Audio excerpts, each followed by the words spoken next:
Saudara-saudari, marilah kita mendengarkan renungan dengan judul Orang Kaya Baru yang berdasarkan pada Injil Lukas bab 12 ayat 20. Tetapi firman Allah kepadanya, "Hai engkau orang bodoh, pada malam ini juga jiwamu akan diambil daripadamu, dan apa yang telah kau sediakan untuk siapakah itu nanti?" Dalam nama Bapa dan Putra dan Roh Kudus. Amin. Saudara-saudari terkasih dalam nama Tuhan Yesus Kristus. Beberapa puluh tahun yang lalu kita mendengar istilah OKB, artinya orang kaya baru. Belakangan ini kita mengenal sebutan padanannya, yaitu crazy rich alias mendadak kaya. Fenomena ini tentu menarik perhatian. Tanpa harus menyebut nama-nama mereka, kita tahu memang ada beberapa pendatang baru yang menjadi orang kaya karena usaha keras mereka.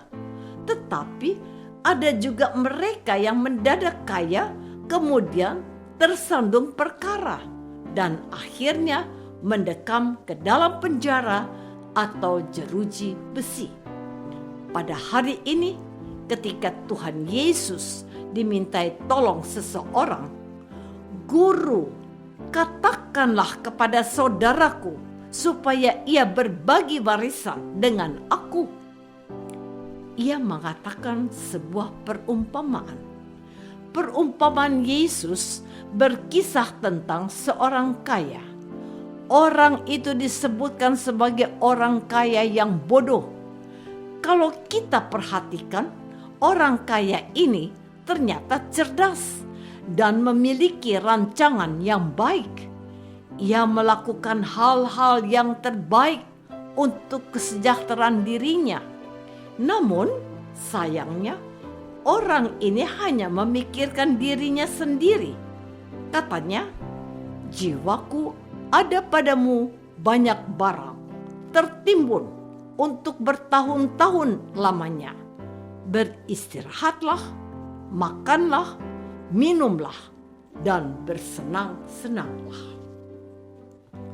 Saudara-saudari terkasih, apa yang salah dengan orang ini?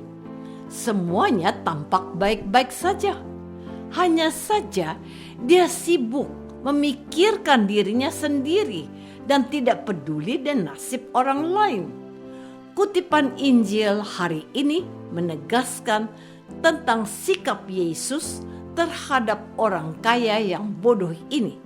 Katanya, "Hai engkau orang bodoh, pada malam ini juga jiwamu akan diambil daripadamu, dan apa yang telah kau sediakan untuk siapakah itu nanti?"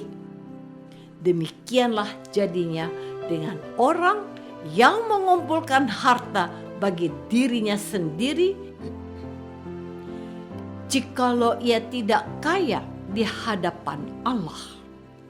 Inilah yang dilupakan oleh seseorang, bahwa hidupnya tidaklah ditentukan oleh hartanya atau milik kepunyaannya. Tuhan tidak memandang orang kaya atau miskin, orang terpinggirkan atau orang yang sangat mapan, orang terkenal atau orang biasa. Kalau waktu Tuhan sudah tiba, tidak seorang pun bisa berkata kepada yang empunya hidup, "Tuhan, saya belum mau mati." Seorang miliuner pernah berkata, "Aku bisa mendapatkan apa saja yang aku mau ketika aku sehat, tetapi ketika aku sakit tidak ada yang dapat kuandalkan.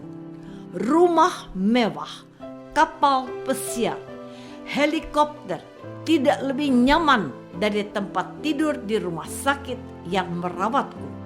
Katanya, marilah kita berbuat baik kalau kita masih diberi kesempatan sebelum semuanya menjadi terlambat.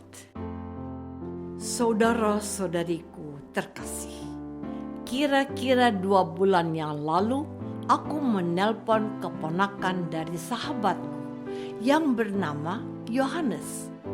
Aku katakan kepadanya, apakah bisa saya mendapatkan nomor telepon Yohanes?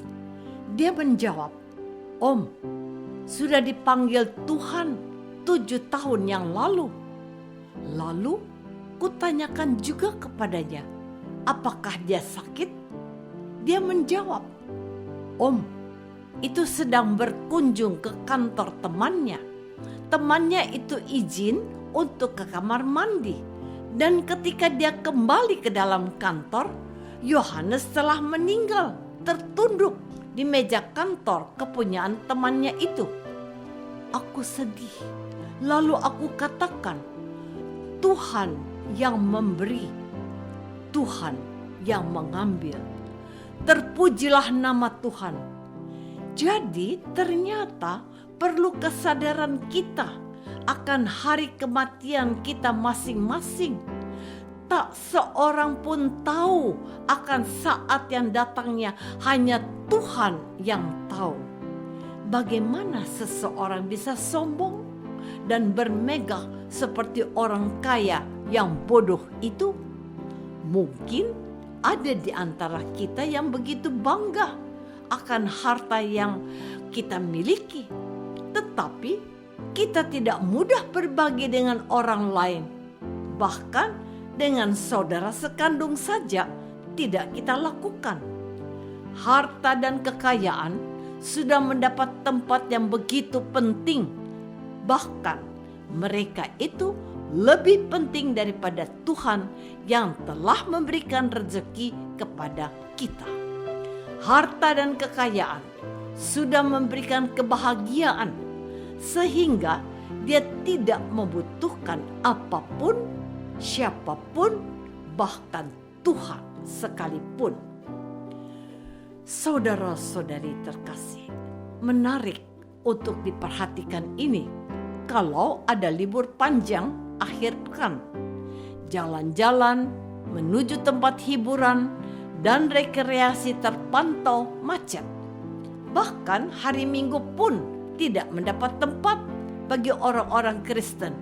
Mudah-mudahan saya salah, yang bersenang-senang dan lupa melaksanakan kewajibannya untuk merayakan Ekaristi, yang menjadikan kewajiban dan salah satu dari 5 perintah gereja. Mungkin kita tidak sengaja melakukannya karena terperangkap dalam kebersamaan masyarakat RT, RW, atau lingkungannya majemuk untuk hadir dalam kegiatan bersama. Kita akhirnya meninggalkan kewajiban kita sebagai orang Kristen. Apa yang harus kita lakukan?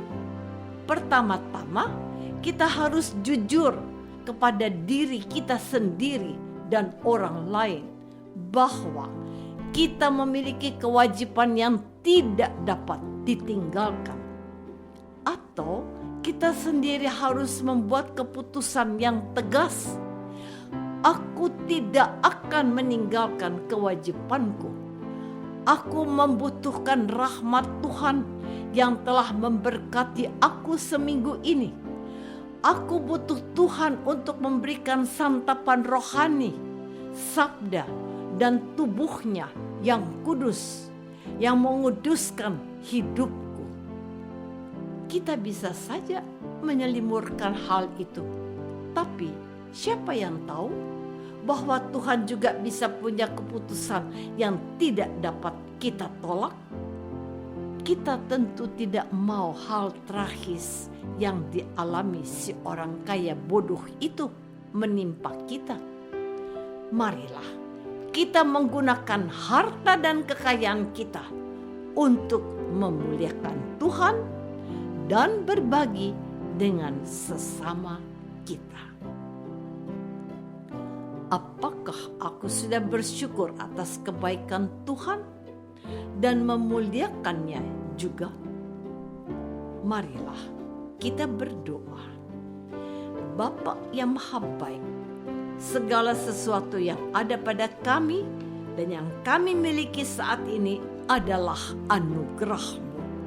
Bantulah kami untuk berbagi dengan sesama kami dan memuliakan Dikau dengan berkat-Mu itu demi Kristus Tuhan kami.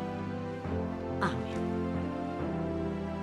Semoga kita semua selalu dinaungi dan dibimbing oleh berkat Allah yang Maha Kuasa, Bapa dan Putra dan Roh Kudus.